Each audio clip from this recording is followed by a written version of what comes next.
Nanghipo raw ng isang pasahero sa jeep kaya pinagbubugbog ng mga sumaklolong tambay ang isang lalaki. Pero depensa ng lalaki, nawalan daw siya ng balanse at hindi niya binastos ang kapwa pasahero. Yan ang pag-uusapan natin kasama ang ating kapuso sa Batas na si Attorney Gabby Concepcion. Good morning po, Attorney Gabby. Magandang umaga din. Una pong tanong, Attorney, pwede bang kasuhan ang mga nambugbog sa matanda ng mga tambay na kinuha lang o sinabihan lang na pumunta doon, pumasok? Sa palagay ko ay maaari talaga silang kasuhan. No? As a general rule, yung mga tao should not really take the law into their own hands. Kung merong nagaganap o naganap na krimen sa inyong harap, ang dapat gawin siguro ay isumbong sa polis at hayaan na lamang ang polis na gumawa ng nararapat. If at all, kung ano lamang siguro yung kinakailangan para maprotektahan ang biktima, no? Pero hindi na siguro makipagbugbugan pa. Delikado ang nambubugbog po sa kapwa, baka nga kayo ang makulong imbis na yung nabugbog ninyo. Eh hindi ba pwedeng irason ang pagdepensa sa ibang tao at pwede bang maabswelto yung mga nambugbog kapag napatunayan ng hipo talaga yung naturang pasahero?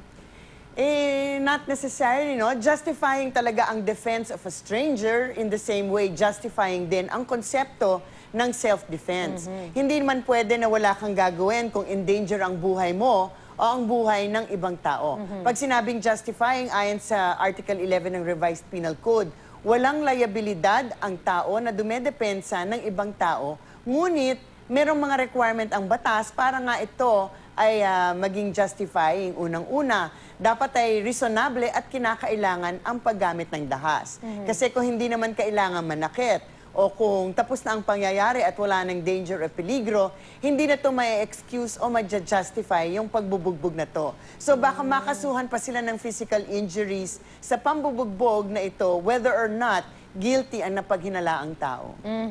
Eh ano naman ang maaaring isang pangkaso ng babaeng hinipuan umano? Well, under the circumstances, no, ito ay malamang na isang kaso para sa krimen na tinatawag nating unjust vexation under Article 287 ng Revised Penal Code. Ang unjust vexation ay sinasabing catch-all provision dahil kasali dito ang kahit na anong gawain, kahit physical o walang material harm, na nagre-resulta sa matinding inis o kabusitan sa isang tao. Unfortunately, ang isang krimen tulad ng unjust vexation, punishable lamang ng isang fine na up to 200 pesos at kulong na matagal na siguro ang hanggang isang buwan. Kasi halimbawa katulad nito, no, yung sinabing panghahawak, hindi natin masasabi na ito ay act of lasciviousness kasi noong unang-una hindi nga masyadong nahalata. Pangalawa, masasabi siguro ng korte tulad sa isang kaso na umabot na sa Korte Suprema na sa isang ganyan ka-public na sitwasyon, malamang hindi ito lascivious in nature. Anyway, that being said, meron na rin tayong bagong batas ngayon na napirmahan lamang at naging batas ngayong, I think, April or May of 2019. Ito yung tinatawag nating Safe Spaces Act. Or dati, nung ito ay panukalang batas lamang, ito ay ang tinatawag na yung Bawal Bastos Bill. Ito ay naipasa para siguraduhin ang sense of personal space at public safety ng isang tao. At ang pagtugon sa gender-based sexual harassment sa pampublikong lugar tulad nga ng mga kalye, mga privately owned places na bukas sa publiko at katulad nga nito, public utility vehicles. So, hindi lamang ito para sa kababaihan, actually I meant to say, take note, hindi lamang para sa kababaihan na naging biktima ng pambabastos sa kalye.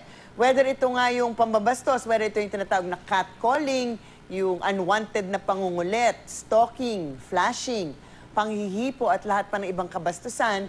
Pero ito din ay gender-based at ang biktima ay maaaring lalaki, babae o miyembro ng LGBTQA++.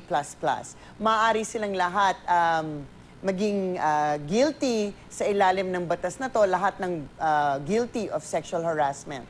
So yung mga guilty ng mga nambabastos ng kapwa in public, mag-prepare na kayo dahil sa batas na to, mas mataas din ang penalties for these acts na dati tinatawag na acts of pang-iinis lang o unjust vexation. Dahil meron ng bagong batas ngayon, dapat talagang mag-think twice before you think or before you whistle or before you do anything.